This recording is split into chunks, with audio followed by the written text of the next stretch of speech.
Namo Buddhaya and welcome back to the Dhammapada series. In today's episode, we will explore two verses, precisely verse 3 and 4, chapter 1 of the Dhammapada, that delve into the roots of hatred and reveal how letting go can lead to lasting peace. These teachings are a profound guide to freeing ourselves from the cycles of anger and retaliation.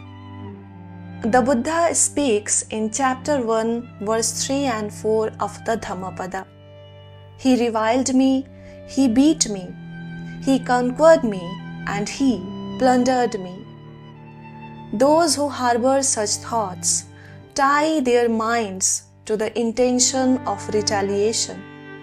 In them, hatred will not cease. But the Buddha also continued, he reviled me, he beat me, he conquered me, and he plundered me. Those who do not harbor such thoughts, in them hatred will cease. These two verses present us with a profound choice to either remain trapped in the cycle of anger and hatred or to break free by letting go. When the Buddha says, he reviled me, he beat me, he conquered me, and he plundered me, he is describing the kind of thoughts that keep us bound to suffering. These thoughts are like replaying a painful memory over and over, each time deepening the wound. They tie the mind to the desire of retaliation, creating a mental prison where hatred festers and grows. Hatred is like a fire. It consumes everything in its path, including the one who harbors it. When we cling to the intention of retaliation, we feed this fire, ensuring it continues to burn. But in the second verse, the Buddha offers an alternative. He reviled me, he beat me, he conquered me, and he plundered me. Those who do not harbor such thoughts, in them hatred will cease. This is not about ignoring harm or denying pain. It is about choosing not to let that pain control us. By not dwelling on these thoughts, we deprive hatred of the fuel it needs to survive. Instead of being consumed by anger, we create a space for healing and peace. This teaching reflects a central principle of Buddhism. Liberation begins in the mind. It's not the actions of others that bind us, but our own thoughts. When we let go of the mental story of revenge, we free ourselves from suffering. This wisdom invites us to ask, will we choose to carry the weight of hatred, or will we let go and find freedom? To bring the teachings of these verses to life, let's reflect on one of the Buddha's most famous parables, the poisoned arrow. Once, a man was struck by a poisoned arrow during a skirmish. He collapsed, and his friends and family rushed to his aid, urging him to let them remove the arrow and treat the wound. But instead of allowing them to help, the man began demanding answers. Who shot this arrow? What's the archer's caste and family background? What kind of bow did they use? Was it made of bamboo or another material? What kind of feathers are on his arrow, eagle or peacock? The friends pleaded with him, saying, these questions won't save you. Let us remove the arrow before the poison spreads further. But the man refused. He insisted that all his questions be answered first. The poison continued to spread, and before his questions could be answered, he succumbed to the wound. You see, when the Buddha shared this story, he explained that holding on to anger and resentment is much like the man's behavior. By clinging to the poisoned arrow of our grievances, replaying them in our minds, analyzing every detail and demanding retribution, we allow the poison to spread within us. Instead of healing, we trap ourselves in the suffering. But what if the man had allowed his friends to remove the arrow? He might have survived and healed. In the same way, when we let go of anger and resentment, we allow the wounds of the past to heal.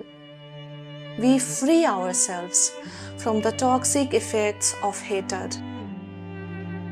This story beautifully contrasts the two verses of the Dhammapada. The first verse describes the person who clings to the arrow of resentment, demanding retribution and perpetuating their suffering. The second verse shows the wisdom of letting go, choosing to remove the arrow and find peace. The Buddha's teaching here is very clear. The arrow may not be our fault, but leaving it in is our choice. So, how can we apply this timeless wisdom in our lives? So, first step is recognize the weight of anger. Take a moment to reflect whenever anger arises. Ask yourself, is holding on to this feeling serving me or is it weighing me down? Visualization can help. Imagine anger as a heavy stone you are carrying. Visualize setting it down and walking away lighter. The second step could be practice forgiveness. You see, forgiveness does not mean condoning harm, but choosing to release its hold on you. Start small. Practice forgiving someone for a minor slight, such as a rude comment or a mistake, and build thereon. The third practical way is to replace retaliation with compassion. When someone wrongs you, try to consider their perspective. What pain or ignorance might have led them to act this way?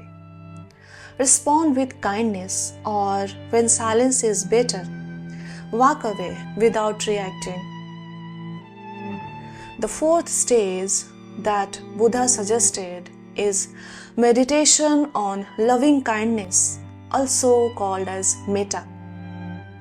Set aside a few minutes each day to practice metta meditation. Close your eyes and silently repeat, "May I be happy.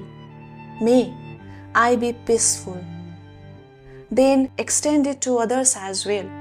May they be happy. May they be peaceful. Over the time, this metta meditation rewires your mind to let go of resentment and cultivate compassion. The Buddha's teaching reminds us that hatred is not a burden we must carry. It is a choice.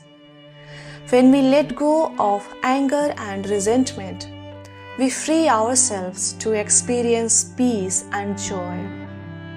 As you reflect on these verses, consider, what anger or grievance am I holding on to? How can I release it and move forward with compassion? Remember, the path of letting go is not easy, but trust me, it is liberating. Each step we take toward forgiveness is a step toward our own freedom. Thank you for joining me on this journey into the teachings of the Dhammapada. If this episode resonated with you, please like, share and subscribe for more insights into the wisdom of the Buddha. Until the next time, may your mind be free and may your thoughts guide you toward greater peace and joy. Thank you so much for joining Buddha's Sunshine and stay blessed.